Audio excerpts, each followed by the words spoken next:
Cop Orang Lama, Kisah lama mengawal peradaban baru. Halo semuanya, balik lagi udah episode 6 nih, Cop Orang Lama. Hari ini ada Om Eldi, selalu ada, dan Moses Pranajaya. Halo. Ses, boleh perkenalan singkat gak, Ses? Apa aja nih? Nama, sekarang ngapain aja gitu. Nama Moses Pranajaya. Tinggal di Jakarta Pusat. Sekarang lagi sibuk ngurusin tesis buat lulusan S2. Gue, mantap. Hobi sekolah, orang pinter. Iya. Kelihatan. Thanks for coming ya, Ses. Iya. Ya, thank you. Oke, hari ini kita akan ngebahas mengenai aqua. Aqua tuh air mineral yang selalu kita minum tuh. Yang dimana-mana biarpun kita minum air mineral apapun, pasti kita bilangnya mau minum aqua. Nah, hari ini Om Eldi akan membagikan ilmu-ilmunya yang dia tahu nih. Mengenai aqua kan udah lama banget nih ada. Nah, Om Eldi ini mau share nih ke kita tentang brand aqua itu sendiri. Oke, Om Eldi. Oke, Sen, thank you. Yeah. Moses, thank you ya. Nanti kita diskusi, mudah-mudahan bermanfaat buat para pemirsa kisah mengenai aqua ini. Sebenarnya saya mau terangin sebelum kita ngomong soal aquanya, saya mau terangin kenapa kita bahas ini, Ses. Karena aqua sebagai brand itu sebagai merek itu punya banyak nilai di Indonesia nih. Harusnya pendirinya itu mendapatkan lencana penghargaan dari pemerintah. Kenapa? Yang pertama adalah aqua merupakan salah satu brand yang mendunia ya. Iya. Ya kalau nggak di Asia orang tahu aqua. Kemudian yang kedua, dia merubah mindset orang untuk hidup lebih sehat. Ya, jadi ini kan dua-duanya bukan kaleng-kaleng kalau orang zaman sekarang bilang. Ini ada pikir dan kerja keras di sana. Ya, merubah mindset, merevolusi lebih sehat, dan dia brandnya orang kenal di mana-mana. Di mana-mana orang kenal ya. Makanya kita mesti bahas ini dan belajar dari kisah perjalanan aqua ini. Kita akan ngobrol nanti. Strukturnya seperti ini. Kita bicara dulu pendirinya. Iya. Ya. Pendirinya, kemudian bagaimana dia berinovasi, dan yang juga tidak kalah menariknya adalah bagaimana dia bisa mendistribusikan produknya. Cerita mengenai distribusinya. Karena Indonesia ini kalau kita mau dagang apapun, kunci ada pada distribusi juga. Iya. Negaranya kan kepulauan gede banget ya. Kalau distribusi logistiknya nggak bisa, ya ngertilah dagang kemarin ya kan, ngerti ya. Kalau kita nggak jago, nah aqua ini berhasil melakukan itu dengan berbagai strategi dan teknik sehingga dia bisa berhasil. Itu kenapa kita bahas. Oke. Jadi aqua itu memang terkenal ya, air. Kan sekarang itu orang mau bilangnya healthy itu minum air putih. Nah, jangan minum kopi mulu nih. Ya kan? Jadi, nah hari ini akan dibahas nih mengenai brand yang paling terkenal di air putih. Oke, kita bahas yang pertama mengenai sosok daripada pendirinya. Karena ini penting. Aqua didirikan pada tahun 1973 oleh Bapak Tirto Utomo, almarhum, rest in peace, ya, Pak Tirto Utomo. Nah, Pak Tirto Utomo itu punya nama Tionghoa, namanya Kwa Sin Biao. Nah, ini penting, ini menarik nanti. Kenapa menarik nanti saya akan jelaskan berikutnya Kwa Sin Biao. Pak Tirto Utomo ini lulusan dari Fakultas Hukum Universitas Indonesia. Jadi kawan-kawan UI, selamat. Salah satu alma mater kalian ada Pak Tirto, orang hebat ya. Di luar orang hebat yang banyak yang lainnya, tapi salah satunya itu pendiri aqua adalah Fakultas Hukum UI alumnus. Gitu kira-kira ya. Nah, Pak Tirto itu mendirikan aqua bersama adiknya, Slamet Utomo. Waktu awal-awal lulus dari Fakultas Hukum UI, Pak Tirto itu bekerja bukan di bidang consumer goods, bukan di bidang barang-barang konsumsi, tapi dia kerja di media. Zaman dulu ada media namanya Sinpo, pernah dengar nggak? Sinpo. Waduh, itu mah udah tahu. Nah, makanya kita bahas ini supaya lo ngerti. Anak muda nih ya. Sinpo itu harian Tionghoa. Oh, iya. Orang baca majalah Tionghoa tuh, orang Tionghoa namanya Sinpo. ya Belum lahir ya, sudah jauh. Makanya kita bahas ini nih, Sinpo. Sampai sekarang ada nggak? Nggak ada, udah nggak ada. Udah, Ya. Sinpo, kemudian ada majalah namanya Pancawarna. Nah, Om Tirto ini, Pak Tirto ini sempat jadi pemimpin redaksi. Nama tulisannya, nama dia kalau sebagai penulis kan pakai nama pen. Iya, nama pena. pena namanya ya, nama kalau wartawan nulis tuh. Namanya Aqua. Oh, Aqua. Aqua. Bukan Aqua tapi Aqua. Nama Aqua. Chinese soalnya. Nama Chinese Aqua. ya. Nama Cinanya ya Aqua. Om Tirto kemudian pindah dari bidang media, jurnalistik, kemudian dia pindah ke Pertamina. Kerja di Pertamina. Di Pertamina inilah dia mendapatkan tugas karena mungkin wartawan punya wawasan yang luas. Dan Pertamina itu kan waktu itu kan mungkin baru-baru mengundang investor asing ya, mengundang banyak tamu-tamu asing. Pak Tirto ini bertugas menjamu para delegasi asing tersebut kalau ada yang datang.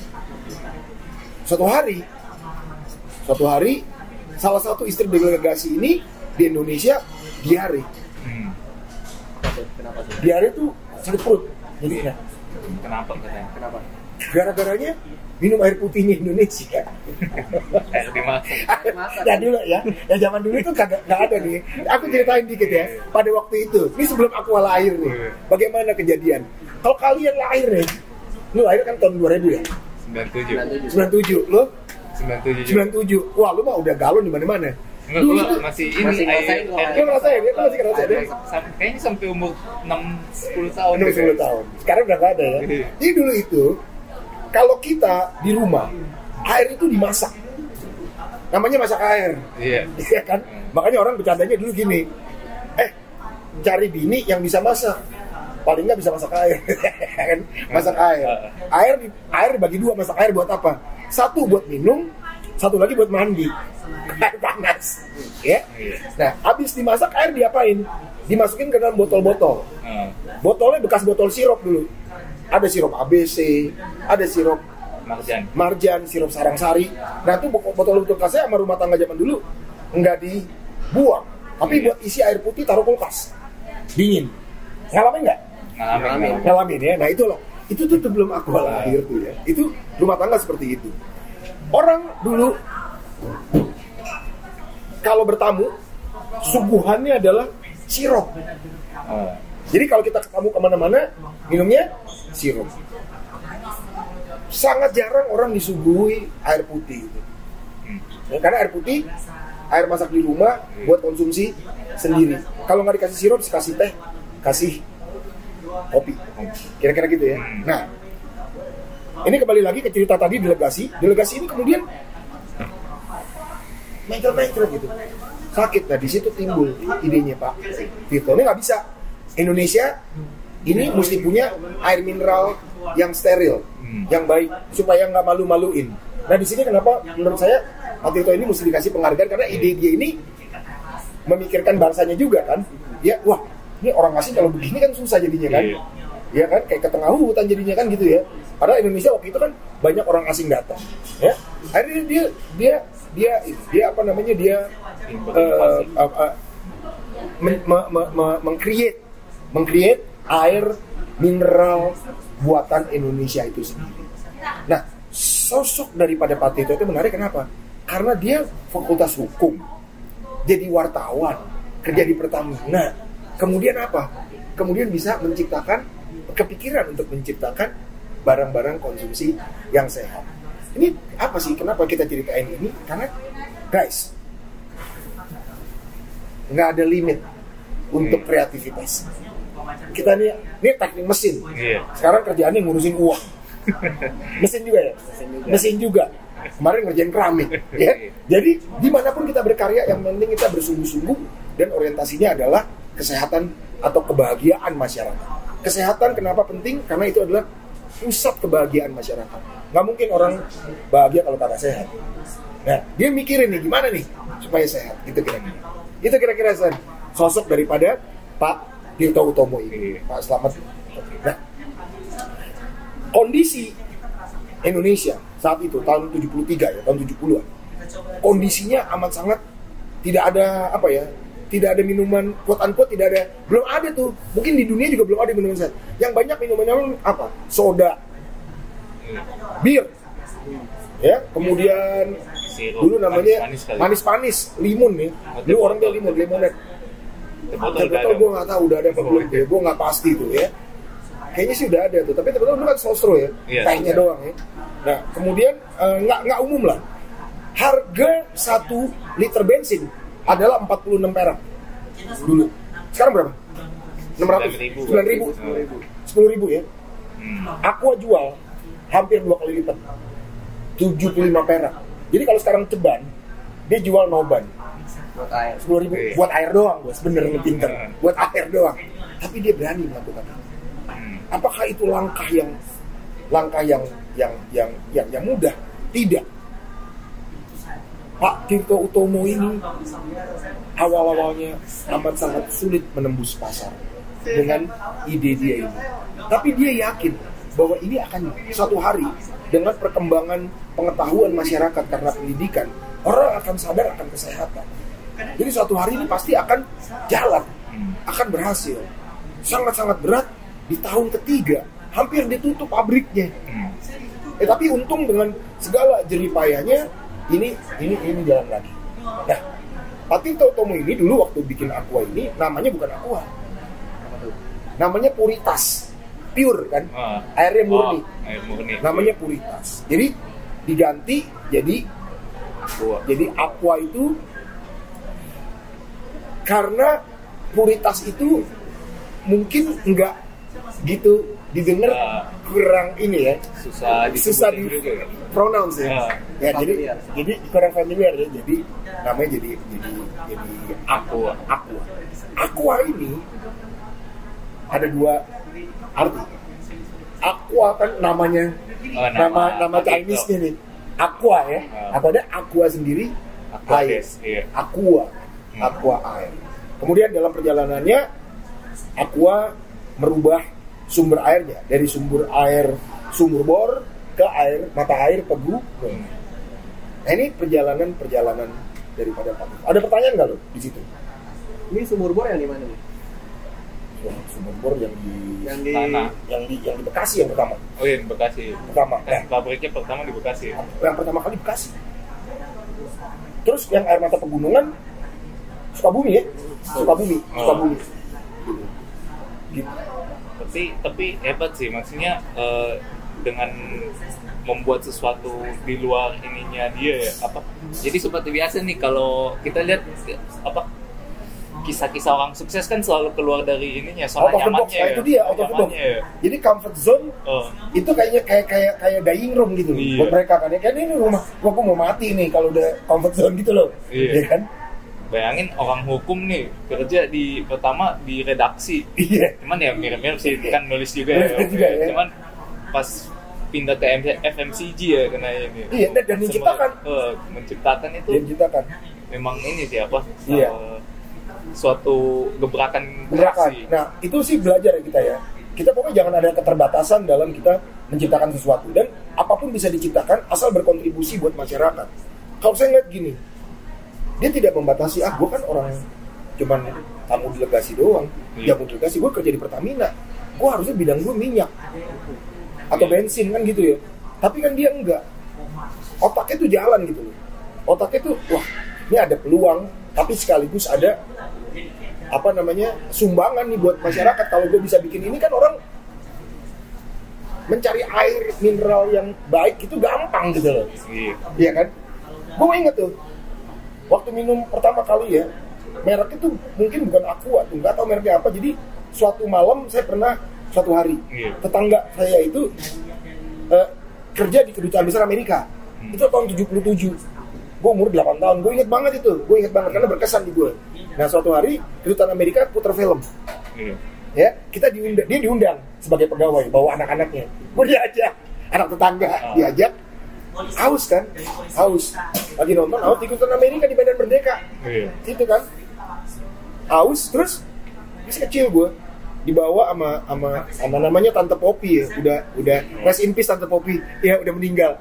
Dibawa sama almarhumah, kasih minum dari galon gitu, seger banget bos.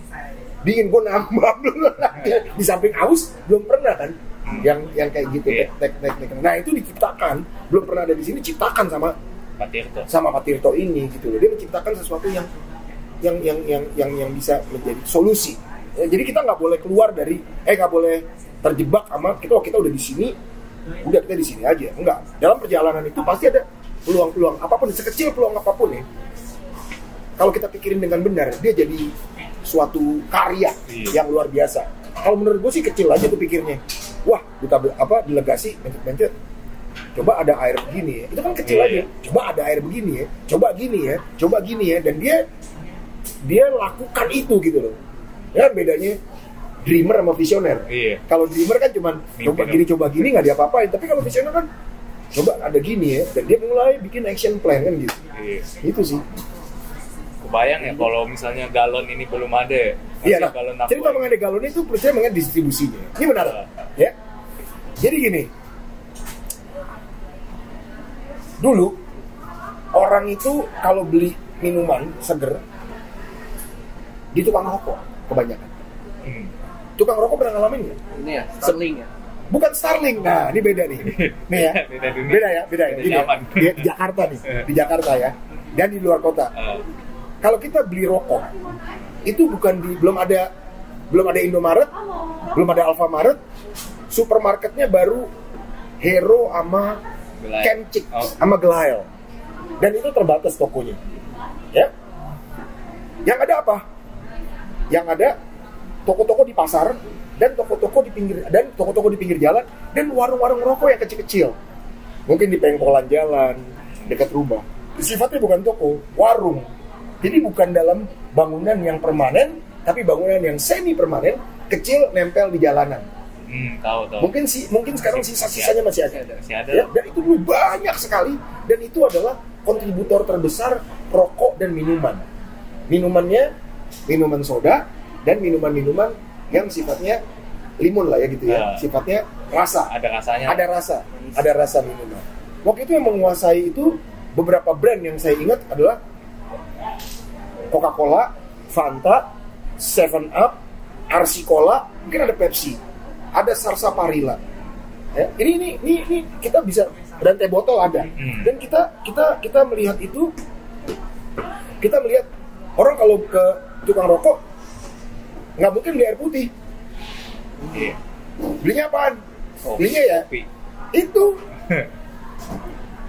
soda, Coca-Cola, Fanta, Sprite gitu kira-kira. Jadi nggak amat sangat jarang gitu ya. Kebayang waktu itu masuknya gimana? Masuknya Pak Tirto itu ke dalam distribusi yang sudah dikuasai oleh pemain-pemain non mineral water. Yang ada rasanya lah ya. Pasti susah kan? Kan toko juga terbatas kan modalnya kan. Jadi masuknya yang susah. Jadi awal-awalnya yang dilakukan adalah dia main di Pantura. Mainnya di mana? Terminal bus, ya, pelabuhan, dan juga jual ke perusahaan-perusahaan asing. Karena perusahaan asing udah ngerti kan konsepnya. Tapi untuk masuk ke jantungnya perdagangan sendiri kan sulit. Dia retail ya, kenanya retail. Jadi masuknya kan ke tempat-tempat di mana itu dikonsumsi, yaitu pelabuhan, terminal, ya, dan kedutaan perusahaan-perusahaan asing. Tapi berapa banyak sih? Kan dikit dibandingkan sama potensi orang Indonesia yang beli di tukang rokok gitu. Artinya apa? Artinya dia mesti punya solusi supaya ini bisa masuk ke pasar. Gimana solusi yang dia lakukan? Apakah dia masuk ke pasar nggak? Harusnya masuk sih. Benar tuh? Harusnya coba masuk. Salah. Dia nggak masuk. Kalau dia masuk ke situ, dia head to head sama pemain lain. Dia masuk mana dulu? Kemana tuh? Dia masuk ke rumah lu dulu. Melalui apa? Melalui galon. jadi gini, lu boleh menang di tukang rokok, tapi barang gua ada di dalam rumah lu. Sehingga apa yang terjadi? Ketika barang ada di rumah, Ini menjadi kebiasaan, menjadi habit, menjadi behavior customer untuk mengkonsumsi. Ibu-ibu rumah tangga lebih senang, lebih praktis. Sehingga untuk masuk ke pasar yang lebih retail lagi udah mudah. Kenapa? Karena orang di rumah udah dicepokin lah istilahnya gitu ya, udah biasa. Ya, jadi ini juga salah satu terobosan yang menurut gue canggih. Lu dikepung kan, lu dikepung di dalam, di tengah lu dikepung. Ya udah. Gimana kalau dikepung? Apa obat kalau dikepung? Kepung balik. Kepung balik. Bukan kabur. Ya kan? Kalau kabur ya kan? Kalau dikepung, satu-satunya jalan untuk menang adalah kepung balik. Bagaimana cara kepung baliknya? Gue boleh kalah di luar, tapi gue masuk ke dalam rumah lu. Makanya distribusi itu tahun 82, antara 82 84 mulai tuh galon-galon masuk rumah. Inilah yang membuat orang Indonesia akhirnya terbiasa dengan air mineral yang diproduksi, dan juga akhirnya terbiasa untuk kemana-mana air putih aja nih. Aqua ada nggak? Akhirnya Aqua menjadi merek yang general. Moral dari cerita ini adalah seberat apapun pertarungan, persaingan di pasar, pasti ada celah yang kita bisa masukin asal produk kita benar-benar berorientasi pada kesehatan atau kebaikan atau kebahagiaan konsumen. Jadi tujuan utamanya melayani. Melayani dulu. Tujuan utamanya beda ya. Artinya gini, kalau gue jual air sehat ke rumah, udah pasti itu konsepnya udah nyambung. Di rumah lo gue cari air sehat. Tapi kalau gue jual air yang karbonasi lah, atau yang bikin lo kena gula, kena apa ke rumah, itu aja gue udah halangan. Tiket gue adalah sehat nih. Tiket gue sehat ya supaya gue bisa main ke rumah lo. Dan ini dia punya. Dan ini yang membuat dia kepung balik akhirnya. Dan bertahun-tahun sampai tahun 98 ya kalau nggak salah dibeli sama Danone. Bertahun-tahun menjadi raja pasar. Kita lihat sekarang Aqua bukan hanya ada pada kemasan botol, tapi juga gelas ya, yang kecil-kecil. Apa artinya kalau gelas itu? Ya orang untuk tingkat apapun akan minum. Tapi Aqua gelas itu inovasi yang bagus banget. Iya. Jujur nih kalau ke luar negeri kan nggak ada tuh. Iya. Itu kan semincar segmen paling ini tuh. Iya, jadi paling bold. Itu kalau bahasa marketingnya leave no loopholes to the competitors. Iya. Jadi jangan sampai kan teh botol dihajar teh pucuk kan sama botol plastik kan. Iya. Bener kan? Nah, si Aqua dia nggak mau ada pesaing kali ya di segmen itu, ditutup pakai ini. Iya. Gue waktu itu beberapa kali ke desa-desa gitu ya, disuguhinnya sih Aqua gelas. Kalau nggak kopi, kalau nggak Aqua gelas gitu ya kan. Iya. Warung-warung kecilnya juga nyediainnya Aqua gelas. Ini sangat menarik sosok Pak Tirtonya, kemudian bagaimana dia berani berinovasi dan berhasil walaupun dengan perjuangan yang panjang gitu ya. Dan strategi-strategi itu ya dia yang bisa kita pelajari, utamanya strategi distribusi, strategi salesnya ini menarik nih. Dia diserang ke dalam rumah. Kalau lo di dalam rumah udah biasa minum. Gue kalau pergi makan itu udah pesennya aku gak pernah pesen yang manis-manis lagi. Nggak, Aqua kalau lo dikasih lemon mineral juga mau lo. Iya, lemon mineral. Cuman kan tetap bilangnya Aqua. Iya, kita ngomongnya Aqua. Nah itu saking udah kuatnya brand Aqua itu. Brandnya Om Tirto itu. Ngomong mineral water, air mineral itu juga susah. Iya. Tapi Aqua kan gampang. Kan ada R-nya. Orang cadel jadi terintimidasi kalau jadi mineral susah ya. Iya. Tapi kalau ngomong Aqua gampang. Iya. Nah itu waktu bikin Aqua itu kan pakai konsultan tuh. Iya. Konsultan dari Singapura, konsultan branding. Dia pelajarin orang branding kan lagi-lagi pelajarin antropologi, pelajarin base-nya kan, sosiologi, psikologi, dipelajarin. Wah, nama Aqua. Itu sih. Terus ada yang mau lu tanyain? Tapi tadi kan dibilang kalau dia hampir bangkrut kan. Itu gimana cara dia bisa naik lagi? Ada strategi yang jadi waktu dia Pertama kan yang penting believe dia kan. Iya. Believe dia. Jadi waktu dia hampir tutup itu putus asa. Tapi kemudian dia terus berjuang gitu loh. Dia terusin. Ya, masalah-masalah produksi mungkin finansial itu kan biasa ya. Cuman kalau orang udah nggak believe, nggak ada masalah jadi masalah. Kalau menurut gue waktu itu adalah, ini perkiraan gue ya, believe dia tetap bahwa believe, strong believe dia bahwa ini akan jalan. Itu dulu yang utama. Gue udah baca ini sih dia naikin harga sih biar. Oh, dia naikin harga ya? Dia naikin harga. Berarti dia believe ya, confident. Oh. Jadi dia misahin pasar ya? Iya. Makanya dia berarti mungkin waktu pertama awalnya dia nggak ngincernya semua segmen. Cuman makin lama dia pikirnya kayaknya harus serang satu segmen per segmen kayaknya. Makanya berhasil. Iya. Serang satu-satu. Iya, segmen per segmen. Tapi jujur kayak perang ya. Air mineral di Indonesia itu murah sih. Iya ya. Jujur ya, murah. Kan gua dulu pernah 6 bulan nih sama dia di Taiwan ya. Itu mahal ya? Berapa duit? 20.000 ada ya kenanya. Itu jauh lebih mahal daripada yang minum minuman soda. Lebih Bisa 2 kali lipat, 3 kali lipat. Dulu kita lebih sering minum itu apa? Soya milk. Oh iya. Soya milk. Susu kedelai. Iya, lebih murah itu daripada air mineral ya. Jadi dia naikin harga waktu itu ya? Iya, dia naikin harga. Dia naikin harga supaya finansialnya kebantu ya? Iya. Mungkin jalan ya? Ada orang-orang yang udah terikat. Mungkin gini ya, mungkin harga sama positioning dia match. Iya. Jadi kalau lo bilang harganya misalnya harganya mahal, barangnya kualitasnya bagus kan match tuh. Iya. Tapi kalau bilang barang kualitas bagus, harganya murah, nggak match kan? Iya. Orang jadi nggak percaya. Tapi dengan harga yang ada juga psikologi konsumen di sini, makin mahal makin dicari kan gitu ya. Iya kak? Ya? Sama kayak yang ini Om, kalau misalnya kita di kafe-kafe mahal kan fine dining itu kan aquanya tuh eksklusif. Oh iya yang botol kaca. Iya. Eksklusif. Rasanya agak beda sih kalau gue. Dia apa karena mahal ya? Beda lah kan? Enggak, rasanya lo minumnya berat soalnya. Itu sih. Nah pesan moral dari cerita Aqua ini harusnya menjadi inspirasi sih buat kita, karena kan peradaban terus berubah ya. Apa nih kebutuhan orang kayak sekarang nih? Kita belum lihat apa kebutuhan anak-anak yang sekolahnya online, apa kebutuhan mahasiswa yang sekolahnya online, apa kebutuhan dosen yang ngajar online.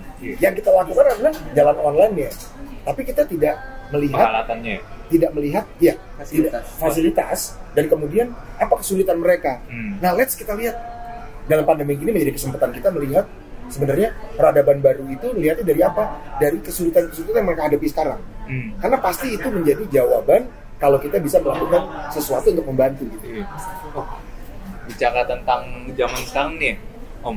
Ini kan pandemik bikin kita selalu mencari produk-produk yang healthy. Betul. Nah, ini air mineral ini jadinya takut sakit, bro. Air mineral ini jadinya lebih booming lagi. Harusnya ya. Orang jadi takut minum sembarangan juga.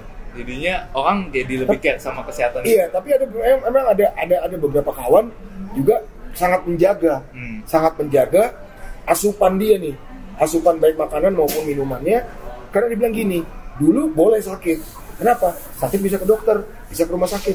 Sekarang sakit aja nggak boleh. Kenapa? Ke rumah sakitnya susah kan? Belum tentu dapat masuk. Gitu.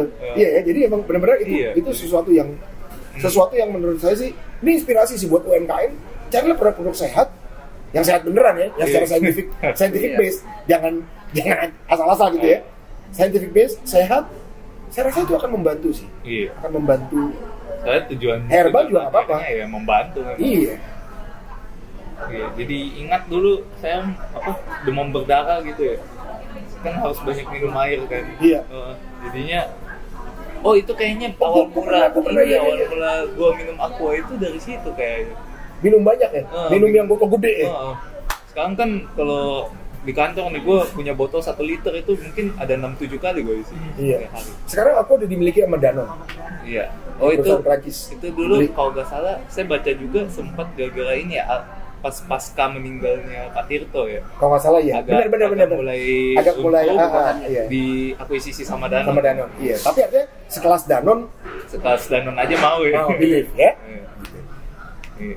Oke, Om masih ada yang mau atau Moses ada yang Terus mau ada ditanya? yang kita mau obrolin lagi? Misalnya lu sekarang kan tesis nih, ada kan ini mirip-mirip sih, ini kan penyelesaian masalah ya namanya ya, inovasi. Karena akibat ada banyak masalah, lu ada yang mau diceritain nggak tentang ini? Jadi kalau boleh cerita, Iya. Boleh lah. gue ada ngerjain sesuatu yang emang tujuannya juga utamanya itu membantu. Itu paling keren, Bos. Iya. Kontribusi. Dan levelnya itu mungkin kalau kalian lihat ini nggak seberapa, dia level yang benar-benar paling bawah. Oh. Gimana tuh? Ini Temanya kalau boleh tahu. temanya tuh mau membantu masyarakat di daerah timur sebenarnya. Ada satu caranya, dan caranya itu adalah sistem refrigerasi pendinginan. Oh, refrigerator ya? Iya, karena di daerah sana kan juga kalau kita lihat itu fasilitasnya juga terbatas, baik dari transportasi juga, listrik, transportasi. Dan dimana kita mau nyiptain di daerah sana tuh yang benar-benar murah dan bisa membantu. Karena kalau mahal juga itu nggak terjangkau oleh mereka. Jadi ini terobosan secara teknologi ya? Iya. Iya. Ini lagi lu bikin nih? Iya. Wah, Waduh, men, sukses men. Makasih Ya, banget. ntar kita itu siaran di sini deh tuh, waktu lu present tuh. Itu membantu distribusi juga loh. Kan Jadi itu buat refrigerator itu buat hasil bumi sama ikan ya berarti ya? harusnya ya. Harusnya sih. ya? Wah keren men. Iya. Membantu Jadi gua- logistik banget itu. Maksudnya sih penemu dong ya? Iya. Apa bedanya nih Ses? Sama refrigerator yang ada di yang sekarang nih? Kalau Jadi ini pengadaannya aja atau teknologinya? kalau kita lihat refrigerator biasa itu pasti kita ngeh banget, atau kita lihat banget itu pasti ukurannya. Iya. Ukuran kulkas itu yang kecil murah nggak sih? Murah. Yang kecil enggak. Kalau Oh, enggak. kalau buat kita sih itu bisa dibilang murah. Tapi buat petani mahal. Oh, Tadi iya, itu mahal iya. banget. Maksud lo yang kayak box gitu ya? Ukuran kecil. Yang Ya. kayak box gitu. Oh, Tapi iya. kan kecil buat apaan dia? Dan kalaupun kecil, ukurannya itu juga ukurannya lebih besar. Maksudnya besar itu boxnya kecil, tapi buat penyimpanan itu kecil juga. Iya makanya dia kan nggak bisa simpen hasil bumi dia. Soalnya kan ada ininya pasti. Iya iya iya. Makanya kita yang lagi saya kerjakan itu mau bikin gimana dia bisa ukurannya kecil, tapi penyimpanannya besar. Oh, jadi Kalau kita efisiensi. kita ya? nggak bisa pakai refrigerator yang biasa, yang pakai listrik. Listrik itu Oh, listriknya gua aja pun ngerti mahal. maksud lo. Ya. Wah, gua ngerti ini. Alam berarti ya. Iya. Waduh. Kita harus manfaatin alam sebaik mungkin. Semoga ya. Karena Jam itu orang lama sponsorin dah. kalau bisa ya. Iya. Jam orang lama sponsorin dah. Keren tuh. Nah, Keren tuh. soalnya ya emang menjawab kebutuhan di pinggiran. Menurut gua bukan ke timur aja, Ses. Bisa kemana-mana itu mah. Bisa petani-petani Perkotaan juga. berkotaan juga misalnya nelayan gitu. Mungkin jadi bisa lebih punya ini ya. Apalagi sekarang kan Itu banyak storage, yang kan? Itu storage. apartemen-apartemen gitu ya. Itu kan butuh kulkas-kulkas yang kecil karena kan nggak cukup masih. Apartemen sih. Ya kan kalau rumah gede om. Iya. Iya. Kalau apartemen kan Kecil-kecil ya? Ini ya, Iya, space-nya iya. terbatas. Bisa jadi. Minimalis. Cuman dia pakai alam loh. Lu ntar peletakannya ada di luar apa di dalam ruang? Rencananya di luar. Di luar. Iya. Lu bisa taruh di balkon.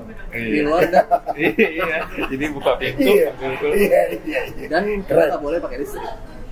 Iya. Ini kayak wah Memanfaatkan alam. nih Tirto Junior. Iya. Ini kayak aqua om. Kayak aqua. Aqua kan manfaatkan alam juga. Ambil Iya, air. ambil air buat masyarakat. Ini ambil sumber daya alam Ambil udara. buat kemakmuran petani atau nelayan. Iya. Yang belum Iya, terjamah. sukses bro. Gila. Sekarang udah sampai tahap mana nih? Masih development sih. Development ya? Tinggal apaan? Rencana baru mau bikin prototype-nya. Prototype ya? Calon dokter nih. Kabar-kabarin kita ya. Boleh. Karena menurut gua kita mesti beritain. Bisa dibiayain. Cari yang mau biayain. Pendengar siapa tahu ada yang mau biayain ya. Oke deh. Oke. Om masih ada yang mau disampaikan om terakhir? Ya mudah-mudahan manfaat aja ini Iya. session kita dan memberikan inspirasi. Intinya kan jas merah ya. Iya. Kata Bung Karno itu jangan sekali-sekali mendengarkan sejarah. Karena sejarah itu akan berulang dengan versi yang berbeda. Tinggal kita, kalau orang yang punya banyak referensi, mengekstrapolasi tuh apa yang pernah terjadi. Oh, ini akan jadi begini akan. Dan kita Ulang. siap-siap Iya. menyiapkannya lebih lebih bagus. Kayak pakaian Ya? ya Om. Kayak pakaian. Ya kan ya. Dia pakai baju bulan. Ya. Nah, sejarah juga gitu kan, dia selain berulang temanya akan sama-sama aja. Iya. Ya kan pasti kita ketemu orang-orang kayak Yudas kan pasti ketemu kan ya. Yudas. Ya kan pasti ketemu ya. Iya. Orang-orang kayak ya gitulah. Akan kuda Troya pasti ada dalam bentuk-bentuk yang berbeda. Ya kan? Kuda Troya. Yudas Iskariot tuh ngapain sih? Dia? Mengkhianati. Iya ada itu dia. Kan pasti ada aja orang-orang kayak begitu kan ya. Kalau kuda tua itu kayak aku Om. Gue udah iya, masuk rumah ya. Nah, kita sebagai apa namanya yang bisa membagi kepada kawan-kawan hanya memungut apa yang tercecer nih, cerita mengenai Aqua, mengenai apa, kita ulang-ulang lagi supaya ini menjadi referensi. Oh bisa. Dan ternyata udah dilakukan juga sama Moses, ya kan? Nggak takut dia, anti listrik ya nggak? Iya. Mantap. Sip, sukses buat Moses ya. Pesan sukses buat lo juga men. Siap. Ya, sukses buat semua pemirsa. Mantap. Ya, Oke deh. Oke, kita akhiri ya hari ini. ya. Udah banyak banget nih. Ini Iya. inspirasi dari Meldi, bahkan dari Moses yang lagi ngedevelop kulkas ini nih. Refrigerator tanpa listrik. Bayangin tuh. Dan dia orientasinya masyarakat. Iya, masyarakat. Iya. Itu Dapat membuat rencana lo harus Iya. pahlawan. Pahlawan. Oke deh. Sip. Oke, terima kasih ya Mudah-mudahan semuanya. sukses semua. Ya. Dan stay safe and healthy. Sorry. Stay safe and healthy. Iya, iya. Pasti. Oke, harus cap Cap orang lama, kisah lama mengawal peradaban baru. Ciao.